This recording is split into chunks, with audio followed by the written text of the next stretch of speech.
All right. We are live. I know I'm a minute early, but that's just more time to admire this beautiful creature, right?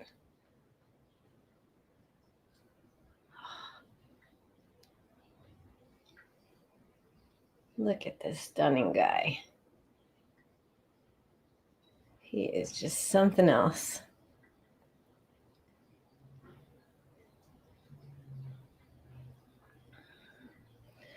Everybody who is here, please say hi. Hi.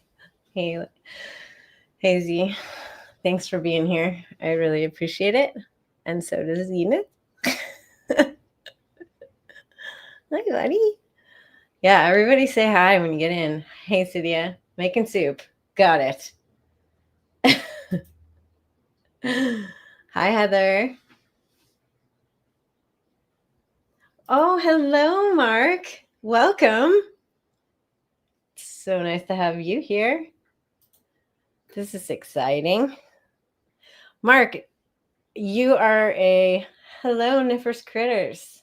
You are a venomous keeper, and someone recently said that Western Madagascar tree boas kind of have a venomous look, even though they're not. And I was thinking about that yesterday when I was handling this guy. He kind of does, with that like chunky head and the like crazy colors and stuff, but also has the mildest temperament on the planet. I love him so much. Right? I mean, look at that chunky head. Ferocious. So ferocious. Hey, Dave. So I'm so stoked to have you guys all here. And I want to start off with just a few Q&A things, and then I'm going to talk a little bit about community, and then I'm going to get into my husbandry tracking, well, ADHD. And by no means, I know he's such a vicious baby, right? Hey, Mel, welcome. And by no means does my husbandry tracking system, will it maybe make sense to everybody, or is it the easiest way to do it? Probably not. But people have shown interest in it. I've kind of created this whole system for myself, and I've showed a little bits of it here and there. So I thought it might be interesting to some people to see it. So, but before we get to that, Cydia had a question about water. Her question was, fresh water is one of the most important things to make sure your snake has access to at all times. This is true. But what kinds of water are the best to use? Bottled spring water, reverse osmosis, filtered water from a Brita or similar at-home filtration system, tap water, or with Reptile water conditioner? It's hard to find answers to this. Oh, well, thank you for being here. I really appreciate it, Mark. Is Jake around?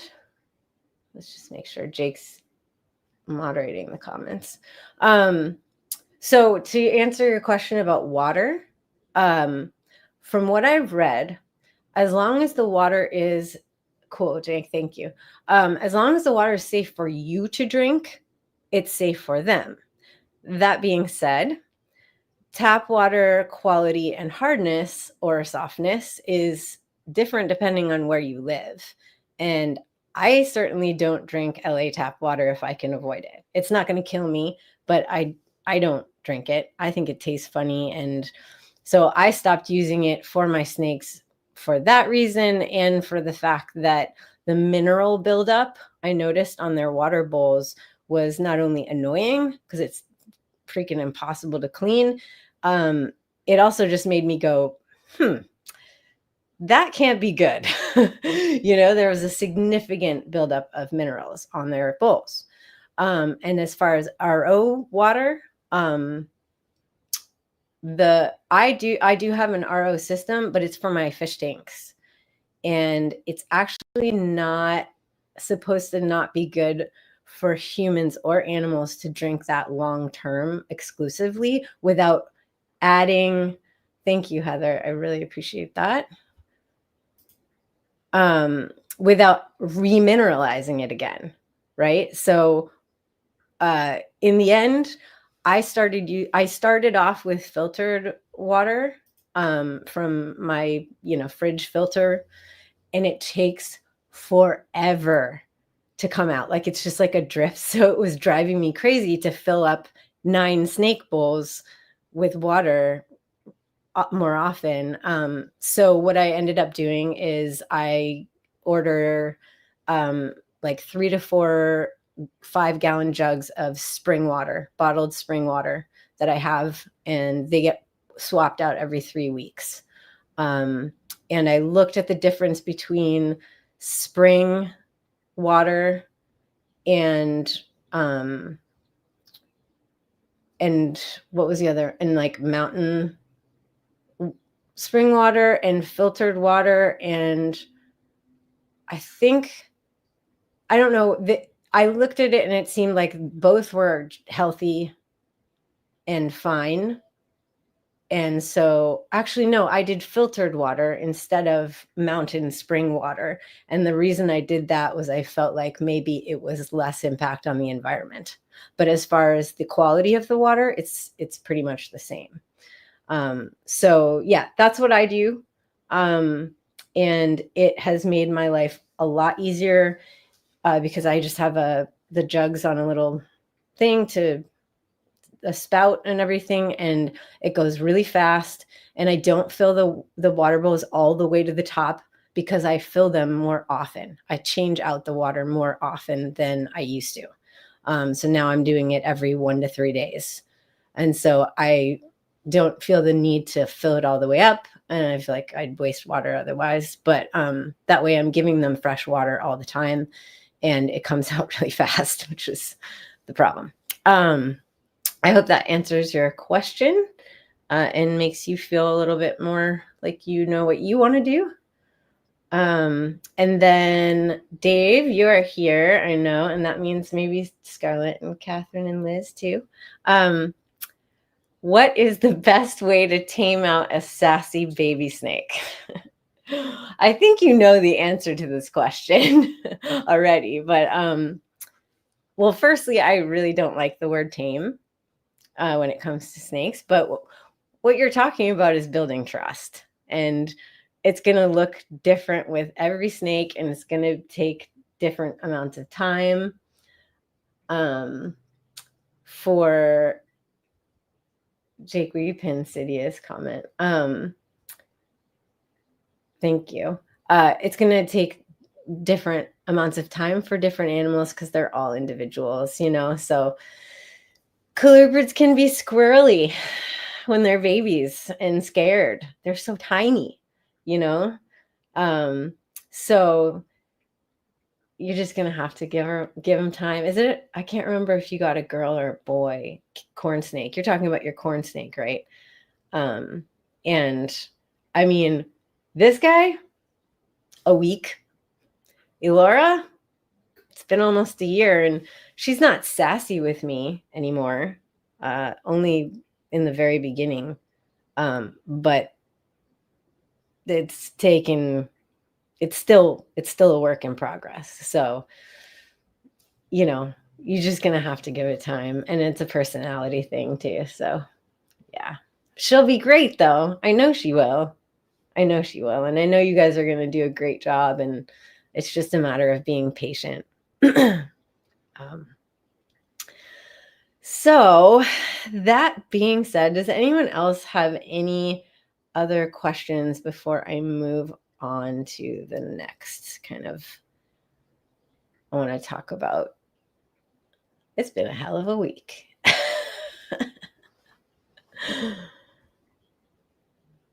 After a few minutes, she settles. Yeah. So, and here's the thing with that is always in their enclosure, they act differently.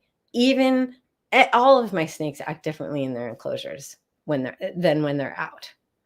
So it may always be a little weird when they're in their enclosures. It may. And then once they're out, they're like, oh, I'm not in my safe space being attacked, or I'm not in danger. And the more you get them used to that process, and the easier it is on them, the less defensive they'll be in their enclosure, and the quicker they'll calm down once they're out. So like Elora now is pretty much instantly calm once she's out, but the first 6 months, it took like a minute or two for her to like chill out. So it's just a matter of sticking with it. Call it acclimating to each other. It takes time and patience. Exactly. Trust-based life. We learn to trust each other. This one and my husband had a snake therapy session last night. It was really, really beautiful. He doesn't hold my snakes a lot, and it's been a rough time. He's a veteran. It's Veterans Day, all the stuff that's happened over the week.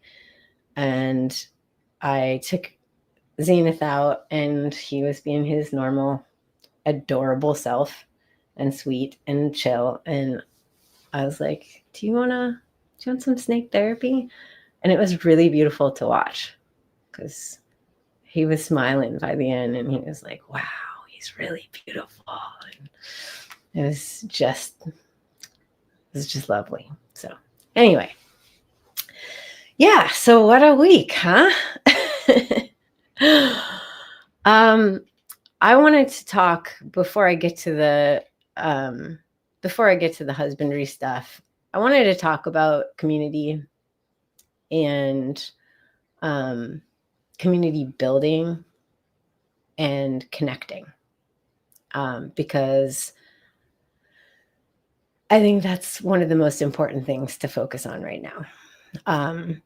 Division in our world has not only been increasing in the last years, but my gut is telling me that it's going to get worse before it gets better. So I wanted to say that right now, I think the most important thing for the well-being of everyone is to nurture community and to connect with each other in supportive and healthy ways. So like one thing that I'm trying to do and I'm receiving more of is reaching out to people who maybe I just know on the internet, or maybe I've not talked to in a long time, and I realize I love them and I reconnect, or whatever that looks like to you, whether it's virtual or not. But get the love as much as you can and give the love. If you reach out, it may make someone's day. And the other thing was, so I don't know how many of you guys are on Green Room Python's Patreon, but Bob released a little video on Patreon the day after the election, and he clearly stated that he wasn't going to bring politics into his channel, but that he wanted to put out a message about staying positive, no matter if you were happy or sad about the outcome of the election. And I totally respect that. But I did have some thoughts that came up from it that I wanted to talk about.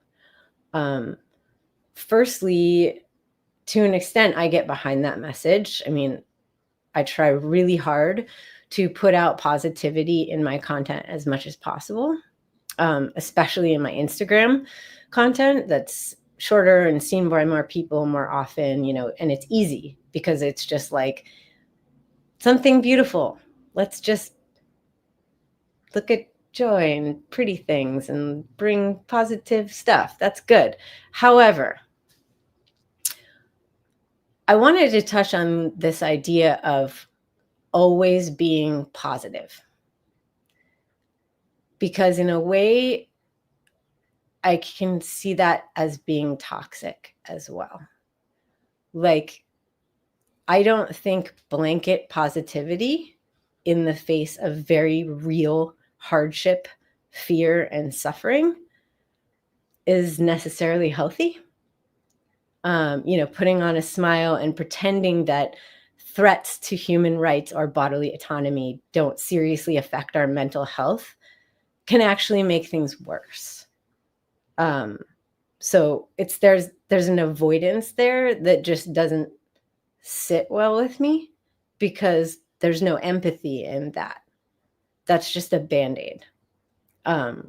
Which is why I put out the post that I did the other day, which was not political. Even though it was in response to a political event, I know that some people will consider it political, but all I was doing was addressing humans and recognizing them and telling them that they were safe in my space and that I would protect them within that space. And so I guess my point is that, yes, be positive, but people need to feel heard and seen and understand that their pain and fear is valid and real and that they're not alone. Because if we just go, think, nothing happened, everything's fine. It's like the dog in the burning house meme, we can put a positive spin on that by offering solutions like resources where people can get help that they might need, or by simply acknowledging them and letting them know that they're supported for who they are, no matter what. But I'm not going to just say, let's all be positive and that's all there is. Because to be quite frank, I don't feel positive right now. And I'm not going to lie and say that I do. I don't think that's going to do any good. I'm going to be my authentic self. And I also don't think we should stew in anger to the point we hurt ourselves more.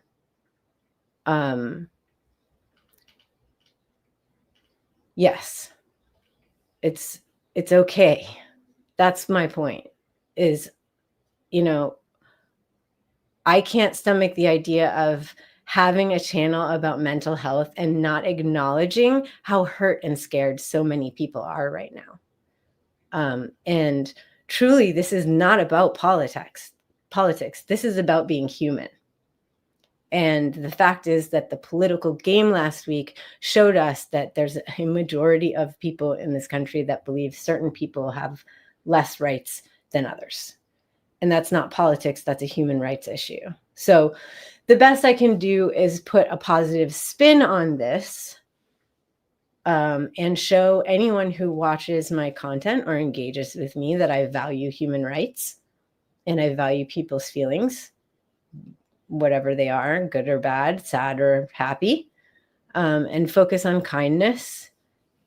I think that's the main thing that we need to do, and on nurturing relationships with our animals and with each other and fostering community.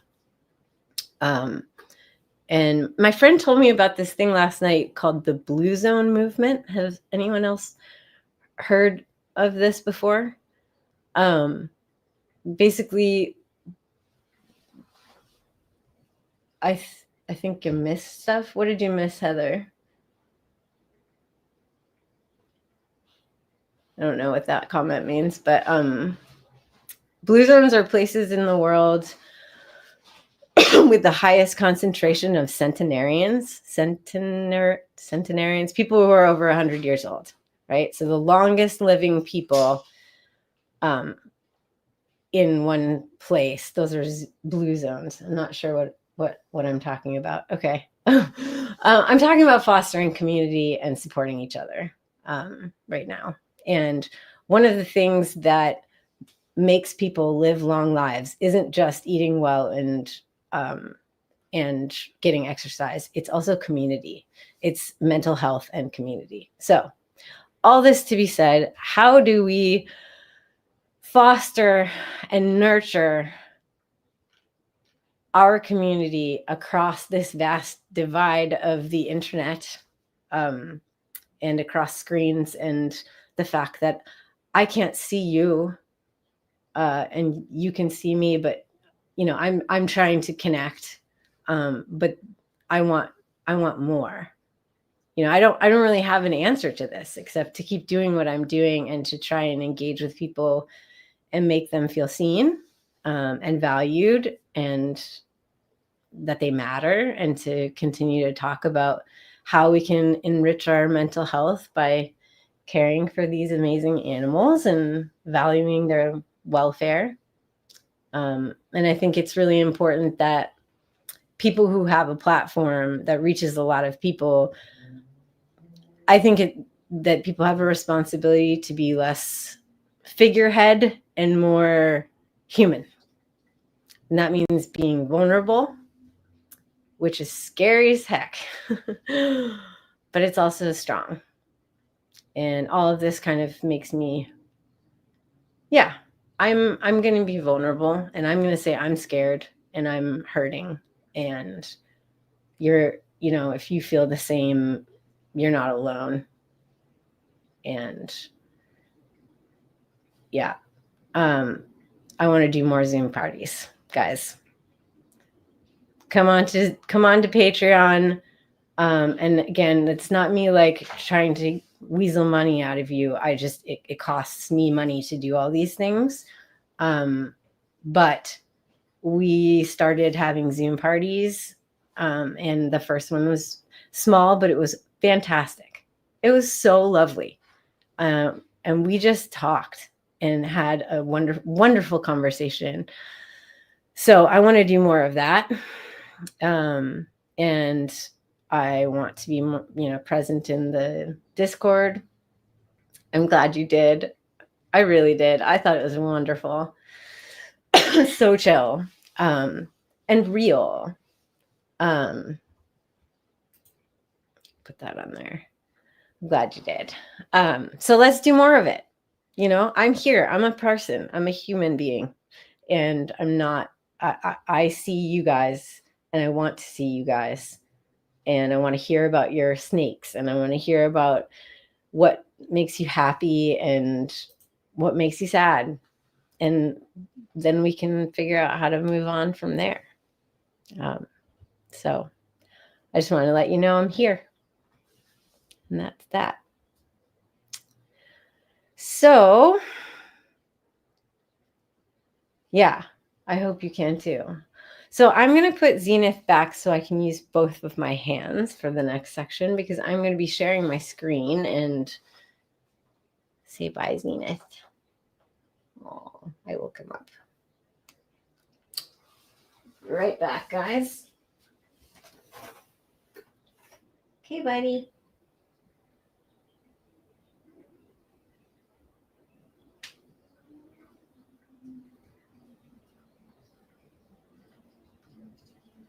All right.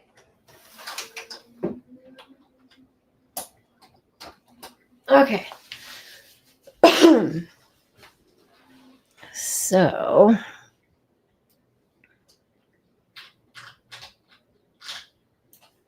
I am going to show you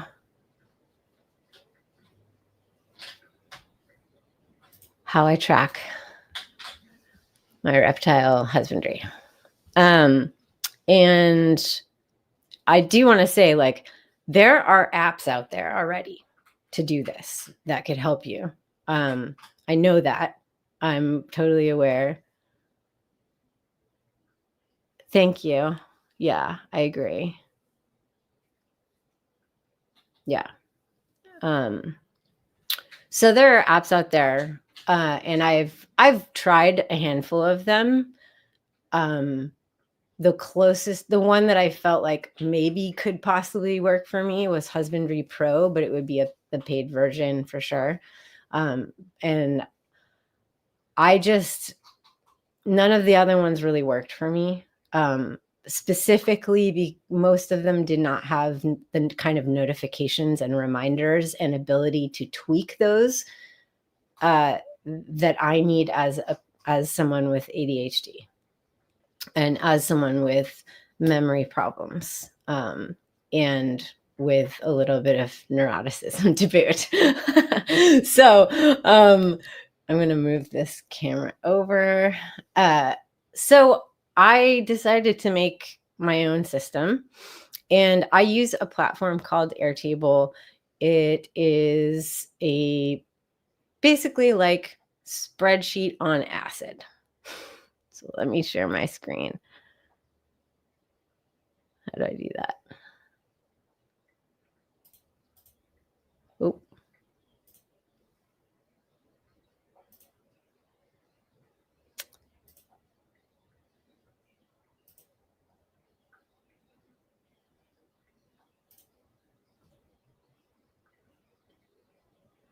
There we go. All right. Okay.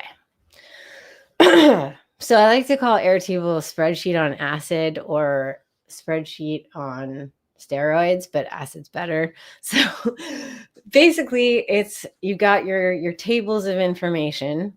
So you got your, similar to a spreadsheet, you get your tabs with your different kinds of information.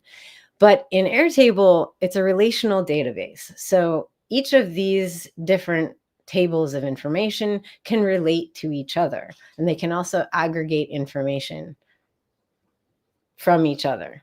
So in this case, we'll be looking at just a handful of these tabs. So, and there's more to this, but first off, I have, a table full of my snakes. And you can also use views and filters to hide or show whatever you want. So in each of these, I have my list of my animals. And if you see here, if I click on Mexican black king snake, there's a little line. Whoop, it's going to species right here because it is linked to species. And if I go to that species, I could also go to the genus, which is linked to there. So I could do all of that right from here and go Mexican black king snake and go back to Anu. I could go look at the other. It's like a three-dimensional, multi-dimensional views, right? So this is a lot to look at, right? There's all this information here. I have my heat and lighting mapped out in here. And then I have my care records, which is massive. I mean, this is a massive amount of data, which is really kind of overwhelming to look at in this form. And I'll show you how this works in a second, and what I track, right? But I just want to kind of show you how things work first. So I have like care types and their dates on a calendar. And then I have automations built so that if somebody has a meal, I can put in the date that meal is. And then in this information, in this record, there's a lot of stuff going on in here. I can put the reoccurring days to the next one. So once her meal is complete and accepted, an automation will kick in and create the next one for me. And that all goes to my Google Calendar. And my Google Calendar is where I look at everything for my life. And it gives me notifications on my phone and on my computer. So I can't forget. So you can see here, I've created an automation that creates an event ID, and that is linked to my Google Calendar. So if I was to just see how it's showing up here. All of these records are showing up here. So I could look back, and anything with a red dot is a snake thing. So I don't have to do everything here. But the cool thing is you can also make interfaces. So all of this data coming from here, you can arrange it in a more palatable, easy to look at, easy to read way by creating interfaces. So in this case, the care records are showing up. I made them show up in a calendar view. I can see all the records, or I could just look at feedings only, or I could just look at other, like water and cleaning and health checks and all of that kind of stuff. I can actually move them by grabbing and dragging and dropping. And that will change my Google Calendar too, which is cool. So I set up an automation so that if something changes here, it changes there. Likewise, if I change it in my Google Calendar, it will change here. So it was a lot of work to figure out how to do that, but it was fun. And this is what I do for work, or I did for work for a very long time. So I kind of ended up being like, you know what, I'm just going to do this for myself and make it exactly how I want to do it. So before I go into a little bit more detail on this, I'll show you what else is on this interface. So now I can look at my snakes in detail. So I could click on Eulora and I can see her, birth date, gotcha date, all of that. And this is all coming from here, but it's coming from multiple different tables into one place. So I arranged, the cool thing about interfaces too is it's very customizable. So I could, move things around. I can change colors. And I just do that. So I designed this to look the way that I wanted to look. You can use filters and all of that. So now I can see, all the details about her directly. I can see when her timer for her daytime heat comes on, goes off, et cetera, et cetera. I have all that stuff tracked. There's Galadriel. So they're all living here. So all of them are connected to all of these records that I have in here. I can also look at all of the care records as a list. So in this case, this is just feeding, and I don't want to see every single feeding record. So I'm just looking at feeding records in the last 2 weeks, I believe, so that I don't have to look at the whole thing. So then so she's in shed right now, which is why there's only one. And when she's going to eat again, it'll probably be in 2 days. So I'll have 2 here, and then it'll go away. So I don't have to look at all of it. And I can look at each snake on their own, so it's not cluttered, right? So I just split them up, or I can look at all of them and I can group them. So in this case, this is just feeding. Here, I have some other care. So for this, I have health, deep cleaning, and shedding. And again, I filtered it so that there's only a certain number of records. I don't want to see all of the year. I can, if I go back over here, if I want to, I can always see that. But here I have like the last, what is it? Since May, right? So the cool thing is then I can open this up and I can edit over here if I want to. And I do have an automation that usually shows the previous event. It doesn't always work if it's something like they skipped a meal. This is also, I had to redo this whole thing and start over, I think around May. So, but yeah, so I can look at this and flip through the different records here. And then deep clean. And again, I have automations for all of these based upon a reoccurring amount of time, except for shed, which is just a record of them shedding. And I can highlight if there was a shedding issue, if I want to flag it and say, oh, there's an issue, we got to keep an eye on this guy. I can flag them there. So this is the list view, and I can collapse it there. But I most of the time am here. This is where I am most of the time. And I'm going to show you how I update it and what it looks like to move stuff around. Because yesterday, Lauren shed, and he was supposed to get a meal, and he didn't, which is fine. He's fine. So in this case, I'm going to just drag, and I'm going to go look at this, and I'm going to say, okay, his last weight was 939 grams. And I have a list of feeders in my tables. So here's my list of feeders that I can choose from. And I put in approximate weights for them. So it's easy for me. It concatenates this information. So this title is the mouse, Pinky, and it's 2 to 3 grams. So that in a blink, I can say, okay, 939.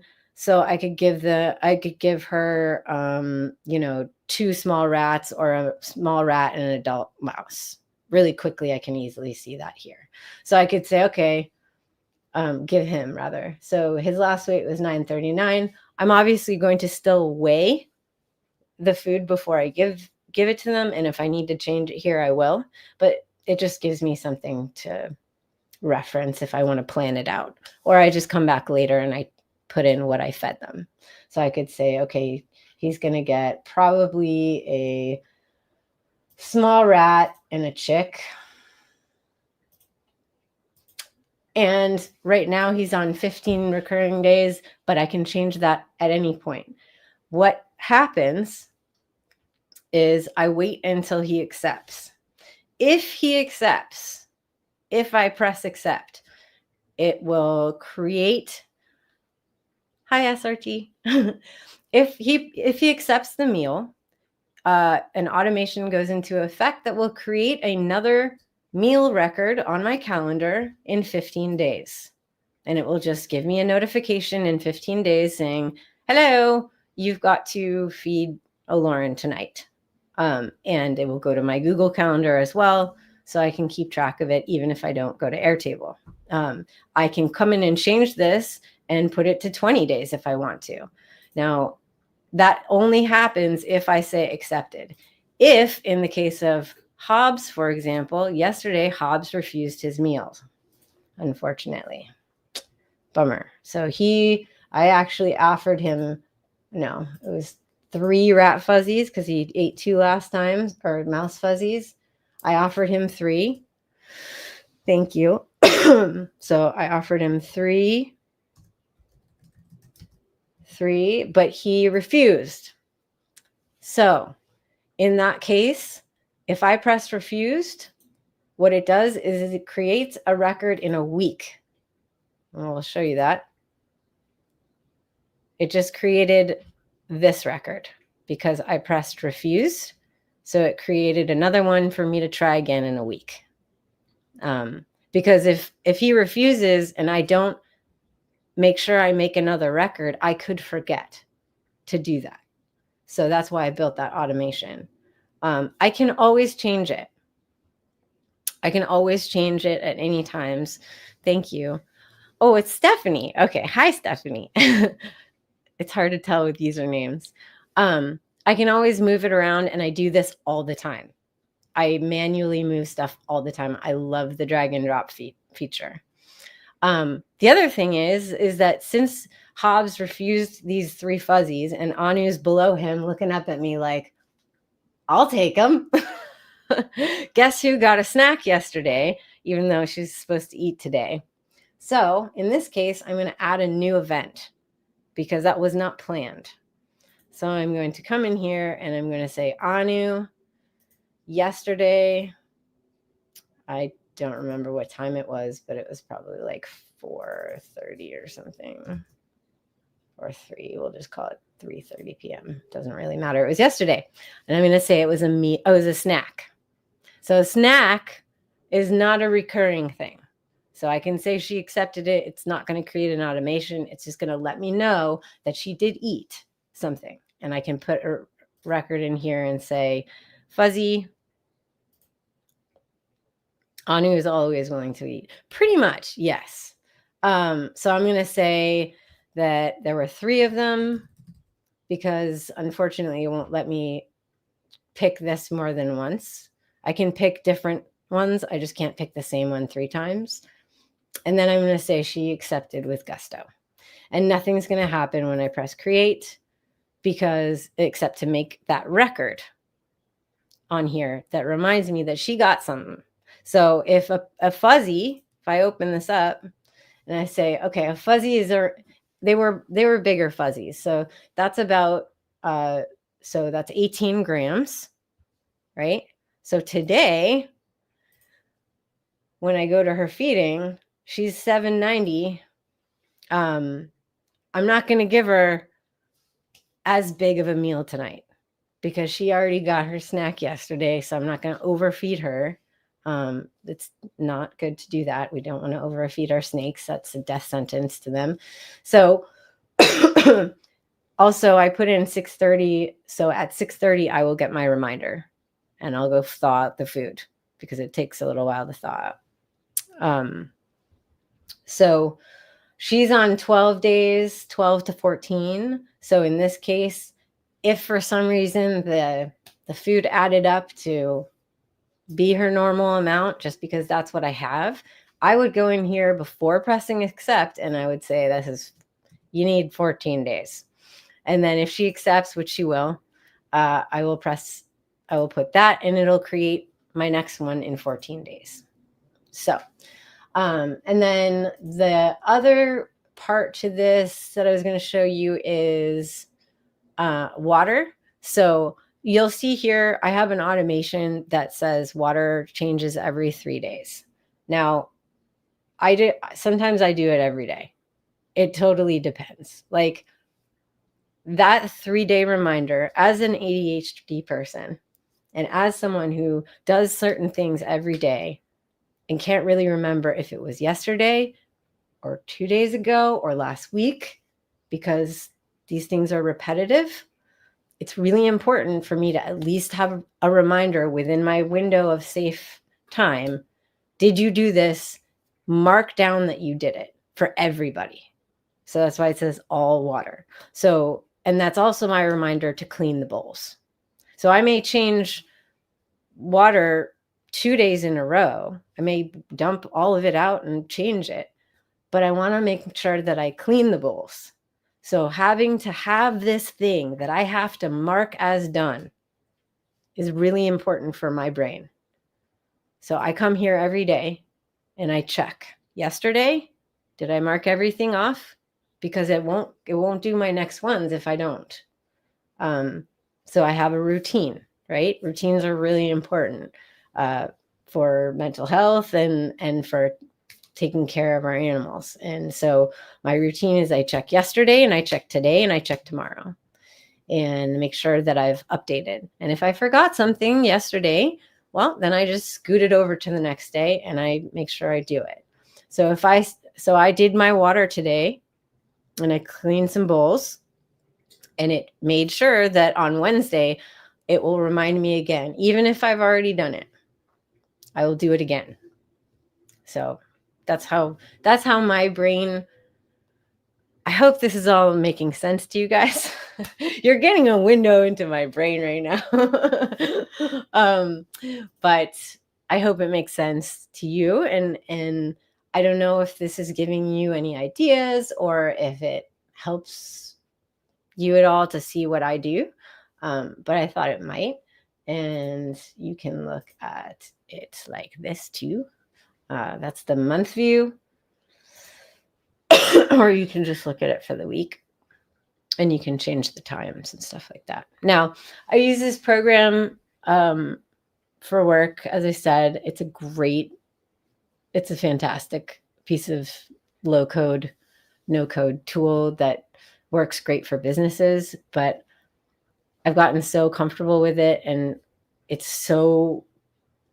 the organization aspect is so awesome for me that it works really well for me. That being said, what do you guys use? I mean, people can use note cards too. Nobody has to do this. This is so that's awesome. And if I can help, let me know, because I am a huge Airtable nerd. This program changed my life, especially as an ADHD person, when I was working in production and had to manage literally thousands of things, large and small, and logistics I had to manage, and these things are going here at this time, and how many of these, and how many are we purchasing, and how much do we have, and it all needs to, having multiple spreadsheets did not work for me. And so this really changed my life, and it ended up years later becoming what I did for a living, is building these for other companies. Honestly, my methods need an upgrade. I have had times where I forgot to write feeding down on my form. I mean, there's simpler apps. Like, you can just do a simple app. I just use an app, but they don't have exactly. Okay, so that is why. And reminders are great, but there's not enough, like, for me, there's not enough ability to see the big picture, right? So I can aggregate all of this data.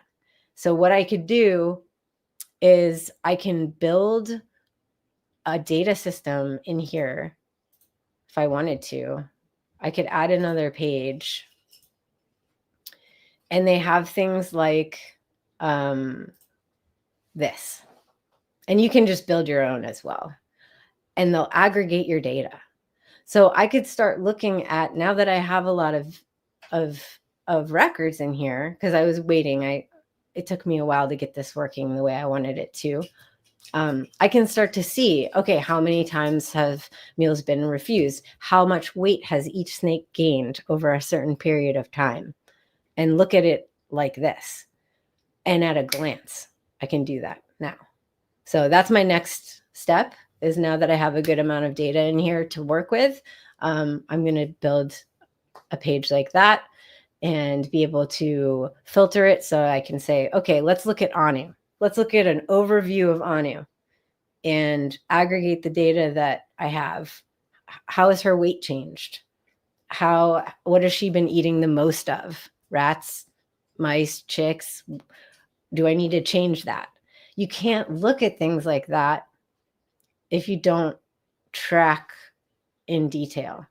And I like to track in detail. So, and I like to look at this stuff. And this is the program that I use for the neurodiversity survey as well.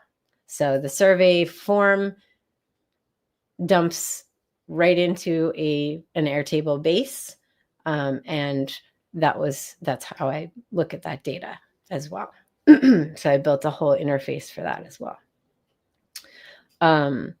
Love the info I see in the app, but if I'm not in the app, I won't be able to see the data. Exactly. And I'm at my computer all the time, right? I'm editing videos, or I was working in Airtable anyway. So I have these two tabs pinned in my browser, so that a couple of times a day, I make sure that I look at my calendar and I look at this and I make sure everything's lining up, and, make sure that I can see this and I can do overviews, and it's great. So that is how I do. And yeah, you can see I do health checks in here. I do vet visits as well. That's another type that I can choose.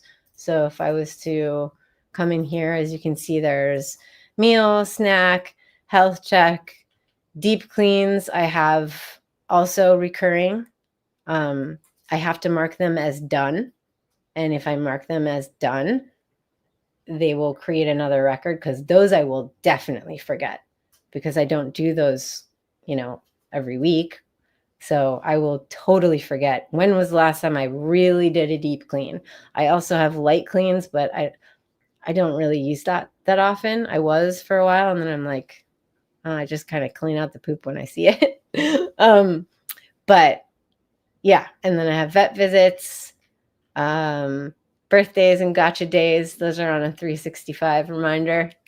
And I did have party pen in here for a while, is like when I put them in the party pen, but I don't really need to track that data. So I don't really use that one anymore. I'll probably take it out.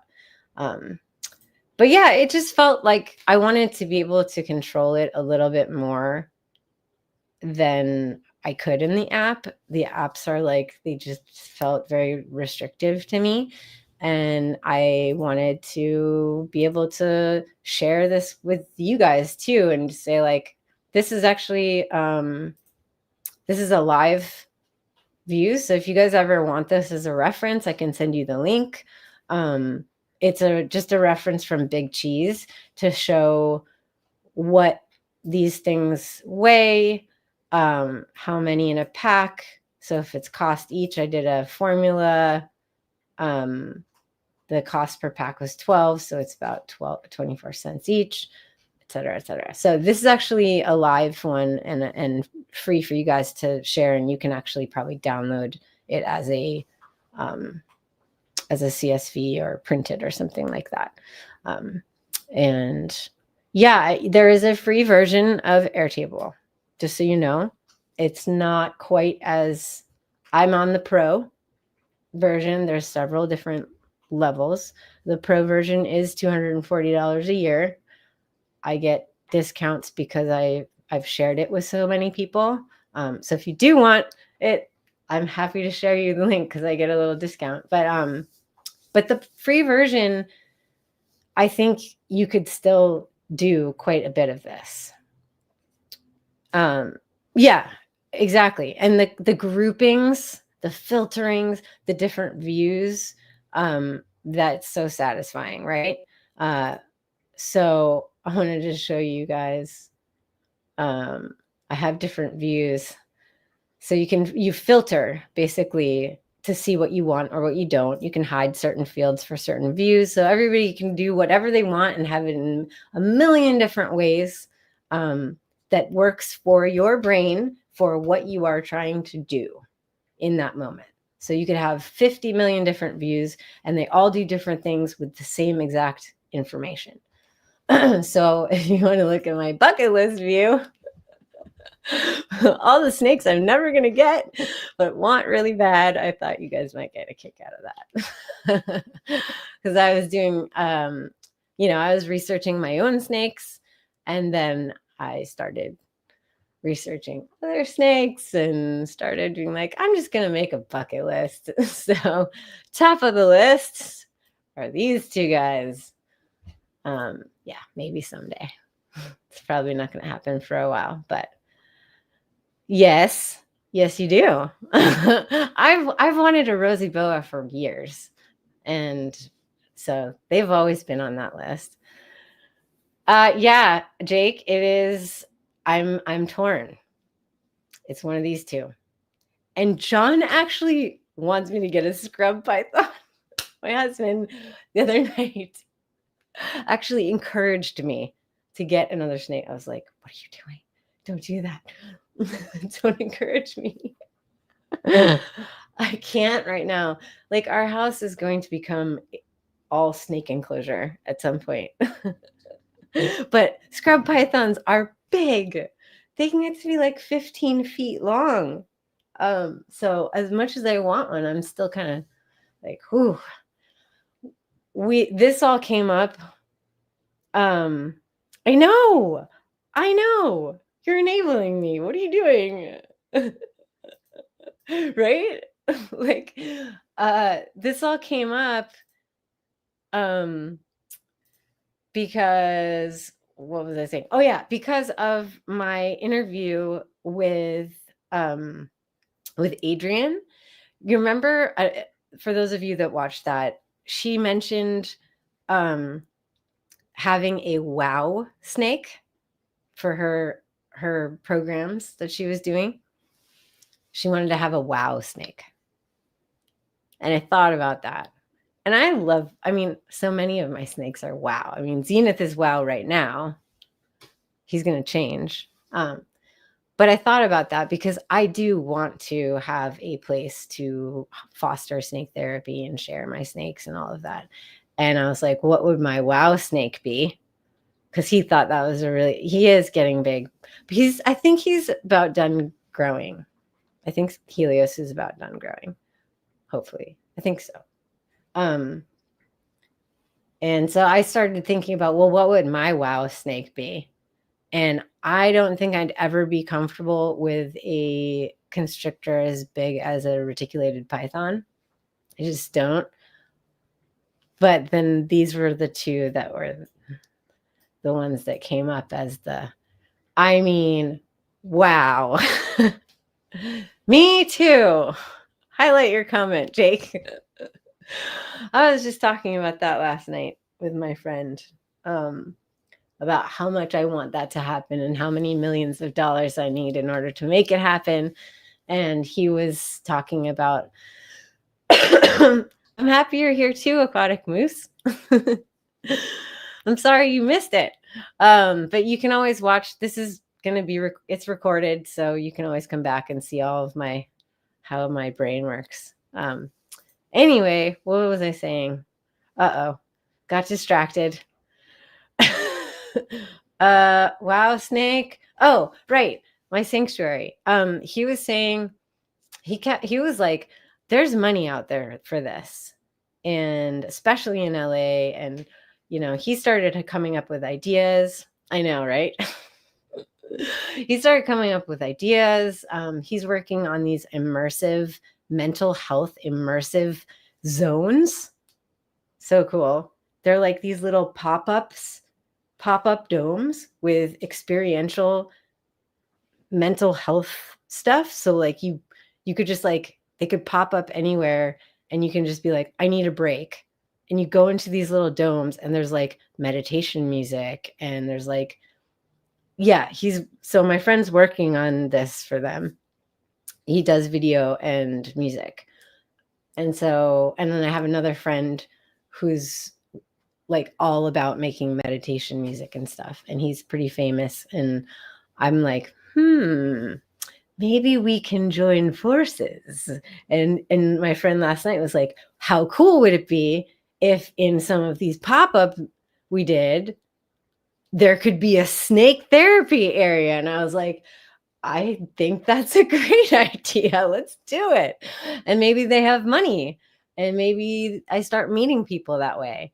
I mean, that's how LA works. Like, right? You do weird stuff and you meet crazy people and you get all these like connections going. And the problem is I don't leave the house enough. So I need to do more of this kind of thing. And I want to talk to my other friend. I don't know if you guys are into electronic music. I was really, really big in that world because I was in festivals and stuff.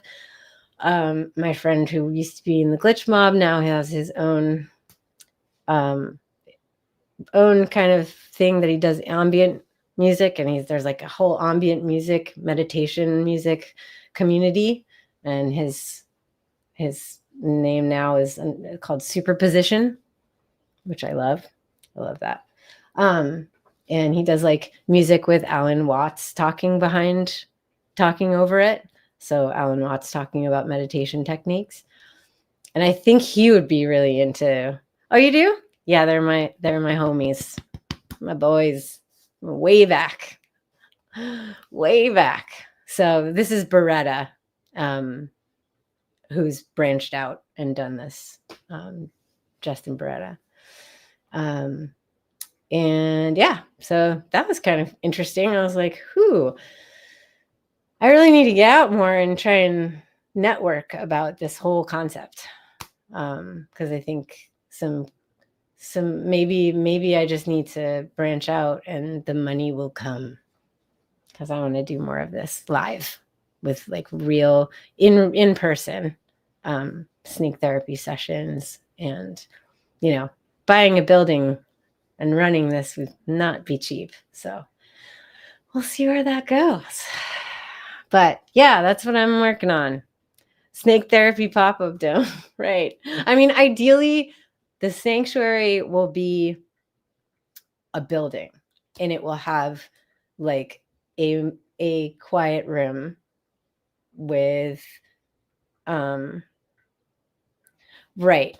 Yes, and very expensive though.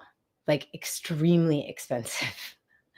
I wanted to do it in Joshua Tree because I thought it would go over really well there, and it's not as expensive. So that may still happen.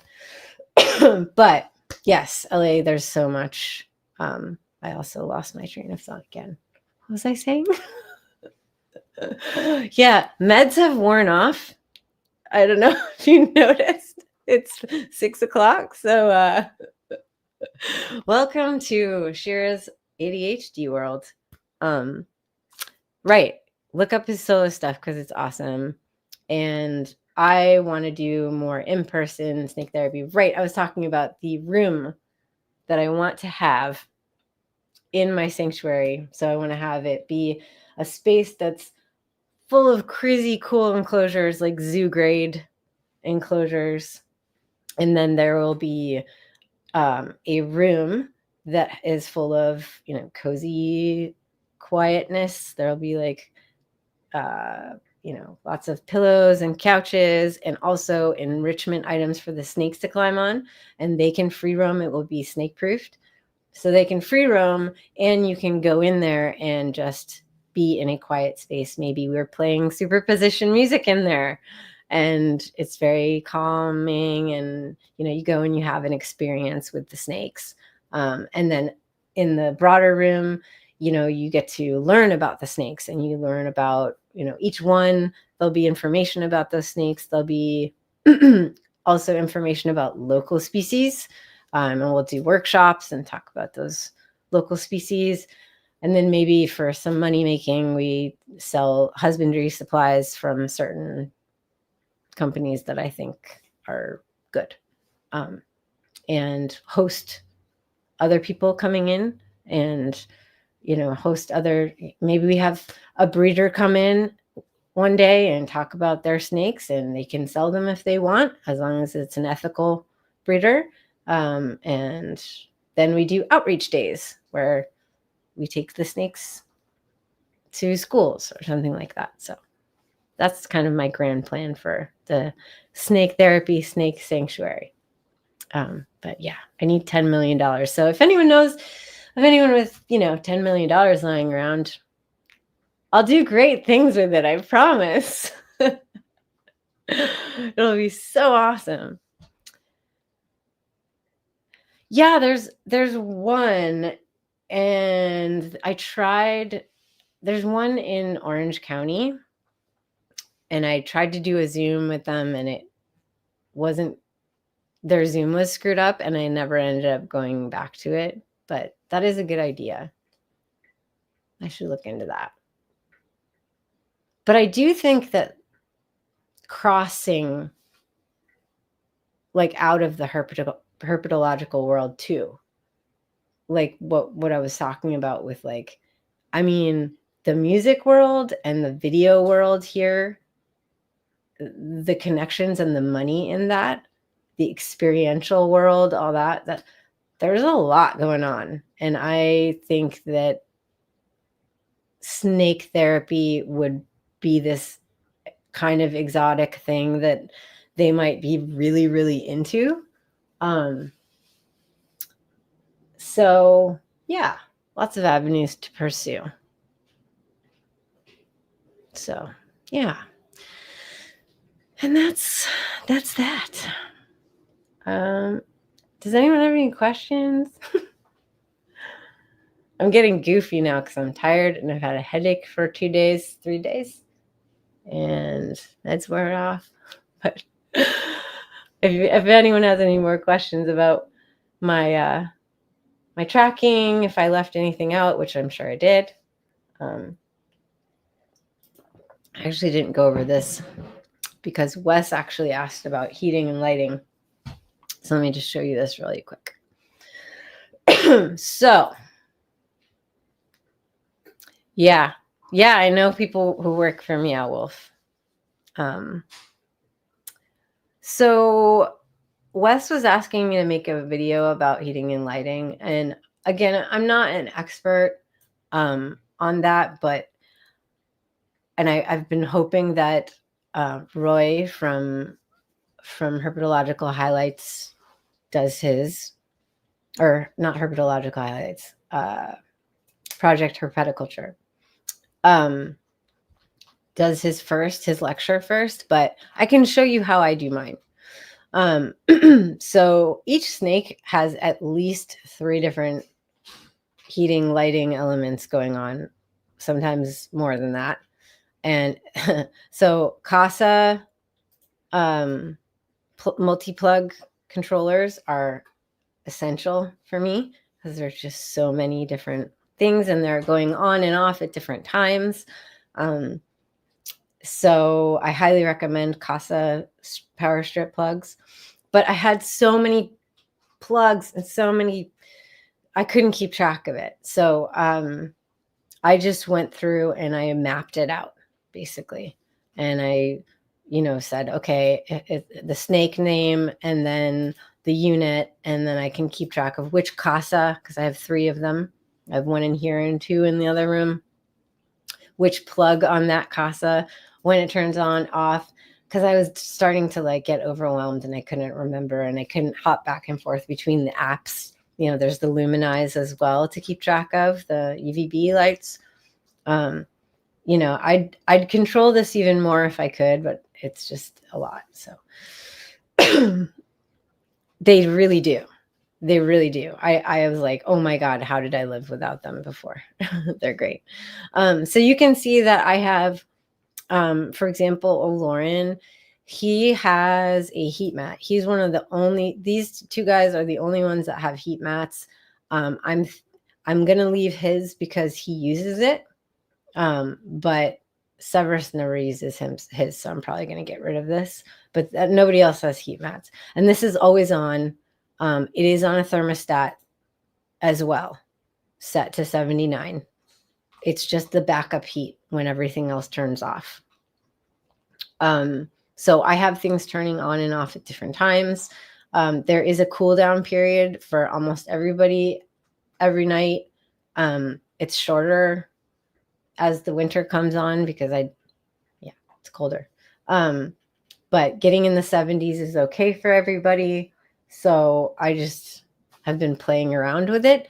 I could get better and I could go, if I wanted to, I could go and look at the sunset and sunrise for every single country that each of these snakes comes from.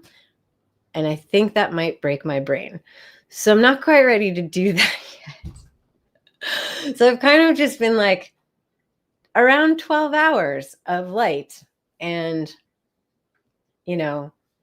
depending on what their temperature gradient requirements are, and what my house temperature is, sometimes I have to change stuff. I will give them more or less time with it off, with the heat off, where it'll dip down into the lower 70s. So it just depends on the snake. But I need to track this. It would be how to do that. Yeah, I mean, you can.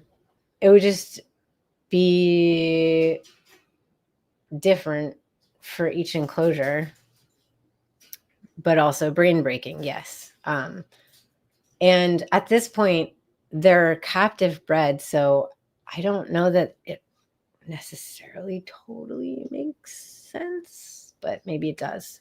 I don't know. I'm not an expert. Elora is the one I'm struggling over because honestly, she should be brumated, and that's a whole thing that I'm looking into and terrified of doing, but also think that I want to do it because it will extend her lifespan. So that's a whole different thing. But anyway, I thought you guys might want to see that I do this and maybe it'll help you. So that's that.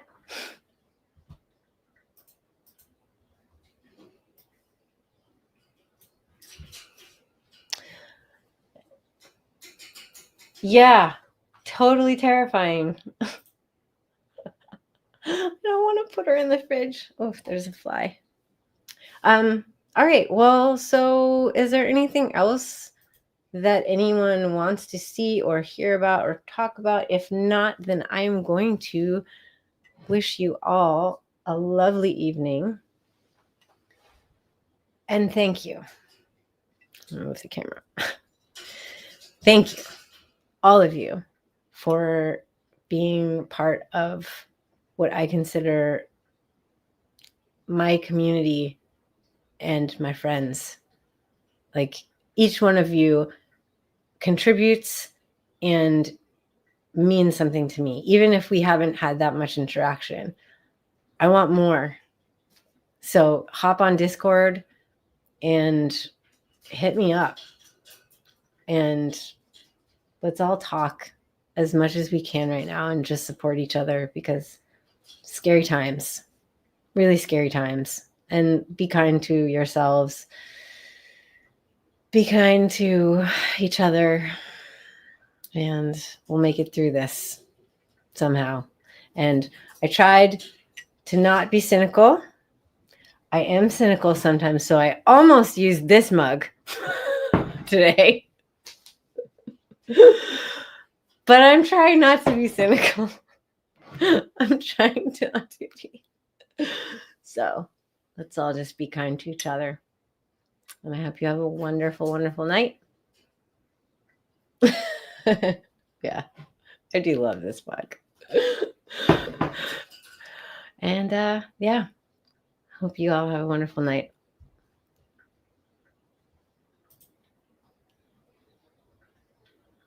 There really are. And let's get more. If it makes you happy, right, then it can make other people happy. So let's make people happy and love our animals. Yeah, and if you could like the stream, that'd be cool. And share. And come to Patreon if you're not already. And I'm going to schedule the next Patron and Snakes Zoom party this week. I'm going to schedule it. So we'll get it on the calendar. All right, everyone. Oh, thank you. It was really lovely. Thank you. And I'll see you guys soon.